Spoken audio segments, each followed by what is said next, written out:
Assalamualaikum warahmatullahi wabarakatuh. Bismillahirrahmanirrahim. Hamidan lillah tabaraka wa ta'ala wa musalliyan wa musalliman ala rasulillah wa ala alihi wa sahbihi wa man walah. La hawla wa la quwata illa billah, amma ba'dah. Hadirin wal hadirat rahimani wa rahimakumullah. Alhamdulillah bisa kembali berjumpa dalam momen yang sama dengan niat yang sama, yakni menuntut ilmu. Semoga apa yang kita pelajari diberikan keberkahan dan kemanfaatan oleh Allah Subhanahu wa taala. Melanjutkan dosa besar selanjutnya, bab ke-34 kitab Al-Kabair sebagaimana yang ditulis oleh Imam Az-Zahabi, yakni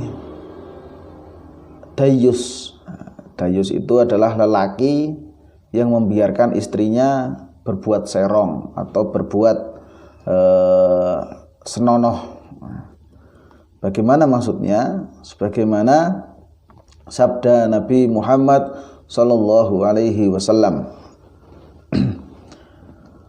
salasun qad harramallahu alaihimul jannah. Jadi 3 golongan manusia yang kelak Allah akan mengharamkan surga atas mereka.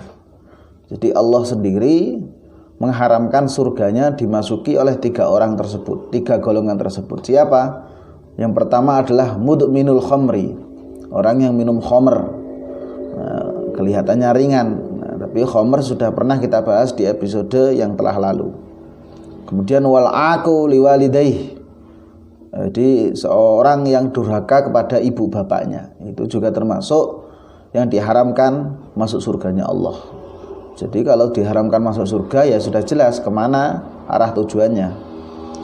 Dan yang ketiga adalah wad-dayyus, adalah dayyus, kata Nabi. Siapakah dayyus itu? Alladzi yukirrul al-khubsa fi ahli. Jadi lelaki yang membiarkan kekejian, lelaki yang membiarkan istrinya berbuat seenaknya dengan lelaki lain, berbuat seenaknya di luar rumah, menampakkan auratnya pada keluarganya atau istrinya. Jadi maksudnya seorang istri berbuat serong atau berbuat asusila atau berbuat sesuatu hal yang tidak pantas kepada orang lain, tapi suaminya diam saja. Jadi Imam Az-Zahabi menjelaskan, jadi seseorang yang memperkirakan istrinya itu berbuat serong, tapi ia tidak mengetahuinya. Maksudnya dia pura-pura tidak tahu, mungkin karena saking cintanya suami pada istri, atau karena ia masih punya hutang, atau karena mas kawinnya yang terlalu besar, atau karena ia mempunyai anak yang masih kecil. Sebab jika istrinya itu mengajukan kepada hakim, sang hakim akan memutuskan istrinya lebih berhak mengurus anak-anaknya, sehingga ia tidak bisa mengambil tindakan apa-apa terhadap istrinya itu.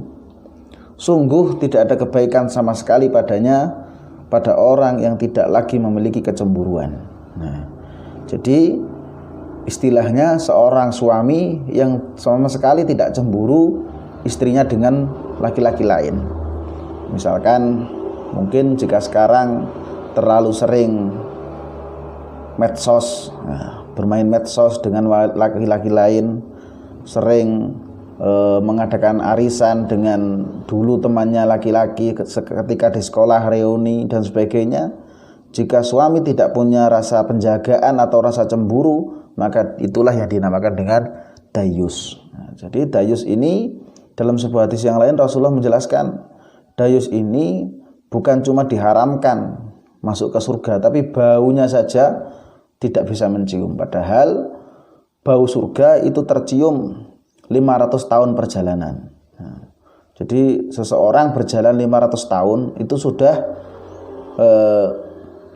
bisa merasakan bau surga. Nah, si dayyus ini baunya saja tidak bisa mencium, apalagi mendekat, terlebih masuk ke dalamnya.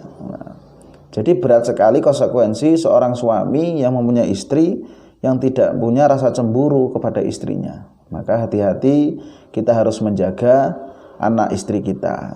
Jadi istri itu termasuk kelak yang bisa menemani kita di surga atau malah menjerumuskan seorang suami ke neraka. Maka dari itu Rasulullah berpesan, ketika seorang laki-laki menikahi seorang wanita, entah itu dia pilih karena kekayaannya, karena kecantikannya, atau karena nasabnya, itu diperbolehkan dalam syariat.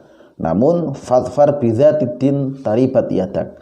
Jika melihat seorang perempuan dari agamanya, itu yang akan membuat seorang laki-laki beruntung. Nah, termasuk ketika seorang perempuan itu beriman, dia bertakwa kepada Allah, niscaya ia juga akan menjaga perasaan suaminya, tidak malah bebas bersukaria dengan laki-laki lain, sementara laki-lakinya juga tidak punya rasa cemburu sedikit pun.